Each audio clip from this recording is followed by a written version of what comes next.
Business के मामलात बहुत खराब हो गए मामी की वजह से। बहुत मुश्किल से संभाला मैंने। पुराने लोगों को फायर किया, नए इन्वेस्टर्स को भी हायर किया, कॉस्ट भी बहुत ज्यादा कट डाउन की। मुझे हमेशा से तुम पे यकीन था कि तुम सब कुछ कर लो। दादा जान ने तभी तुम पे जिम्मेदारी सौंपी।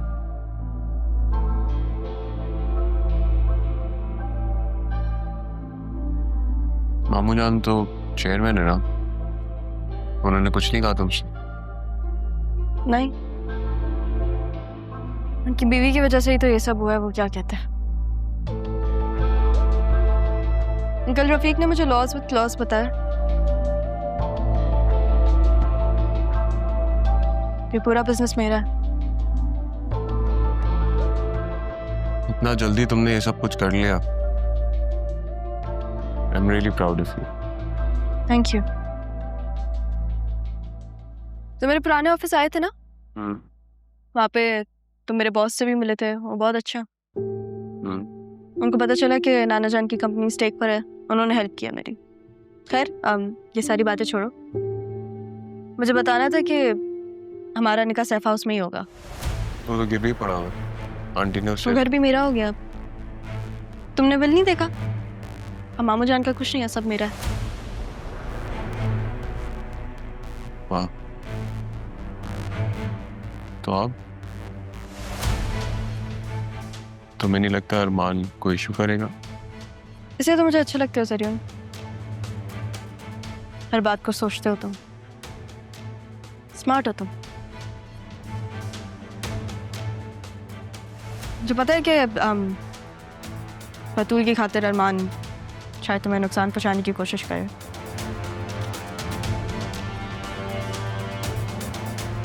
पर वो नहीं कर पाएगा क्योंकि तुम उसकी पहुंच में नहीं हो, और मैं तुम्हें कुछ होने नहीं दूंगी।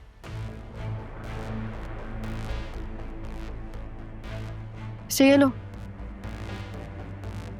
तुम्हारी जमानत के पेपर्स। जब तुम इस पे साइन करोगे तो हमारा निकाह होगा, और तब अरमान क्या, कोई भी तुम्हें कुछ भी नहीं कह पाएगा। साइन करो।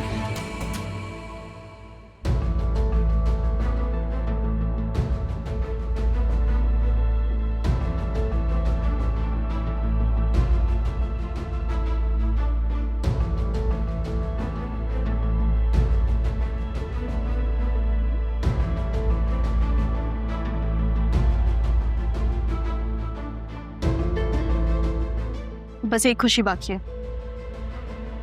क्या खुशी? जब तुम सबके सामने बतूल को छोड़ोगे।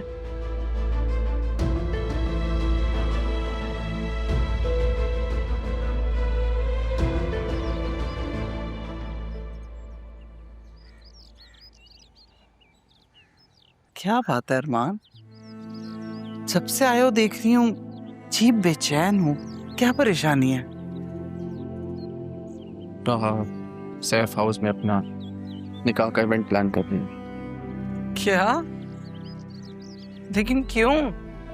पता नहीं, सरियून को तो मैं कानूनी तौर पे देख लूंगा, लेकिन आसिया बेगम का तो अंदाजा आपको अच्छी तरह।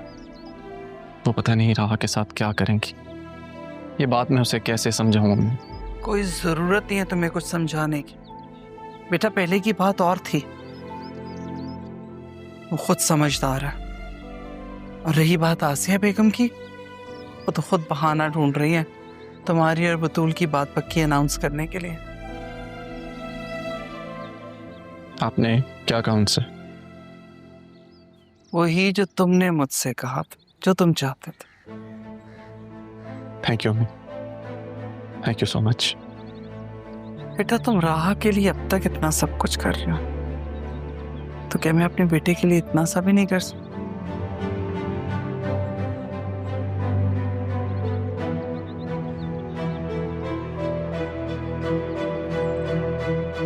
तब जो भी फैसला करोगे ना, तुम्हारी माँ तुम्हारे साथ।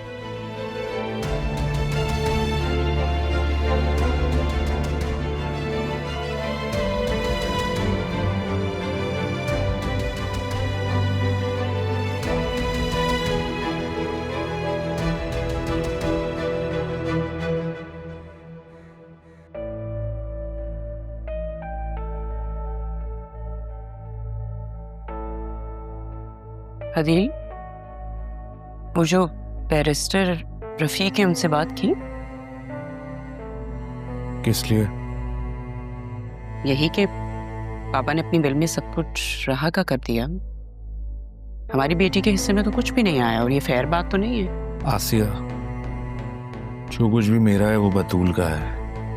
पापा किसी का हक कैसे मार सकते हैं? वो ऐसा कैसे कर सकते हैं? अरे मैं तुमसे कह रही हूँ ना, ये सारा उसी का किया धरा है। क्या कहना चाह रही हो?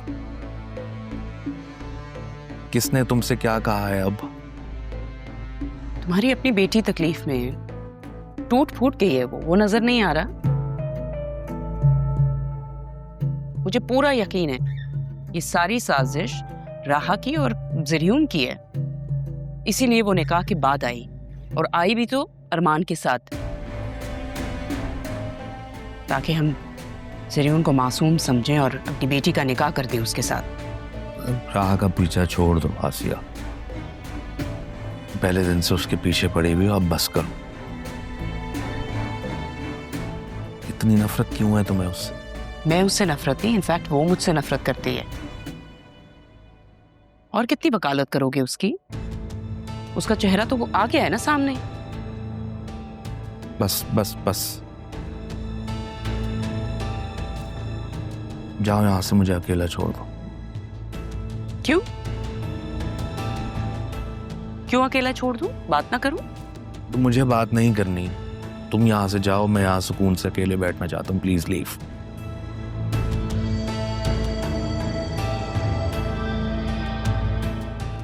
देखती हूँ मेरी बेटी की खुशियों को आग लगा के वो कैसे खुश रहेगी।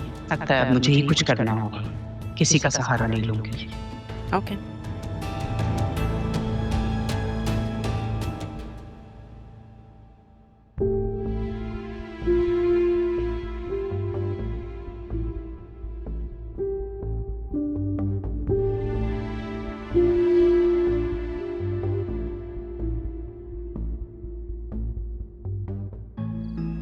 रमीज, याद रखना हमारी नजरें तुम पर ही हैं। जो कहा है वैसा नहीं हुआ तो वापस वहीं जाना होगा। नहीं नहीं, आप जैसा कहेंगे मैं वैसा करने की पूरी कोशिश करूंगा। हमें तुम्हारी कोशिश नहीं, काम चाहिए। देखो रमीज, तुम्हारी बेगम की वजह से तुम्हारा बहुत लिहाज कर रहे हैं, लेकिन जब तक हमारा काम नहीं हो जाता तुम्हारी बेगम हमारी मेहमान है। अरे अरमान साहब, आप बड़े आदमी हैं, ये मर्दों की बातों में आप औरतों को क्यों मेहमान बना रहे हैं? तुमसे जितना कहा तुम उतना करो। ना तुम हमसे मिले ना हमने तुम्हें कुछ कहा, समझे? मैं बस एक बार खालदा से मिलना। समझे नहीं तुम? ठीक है,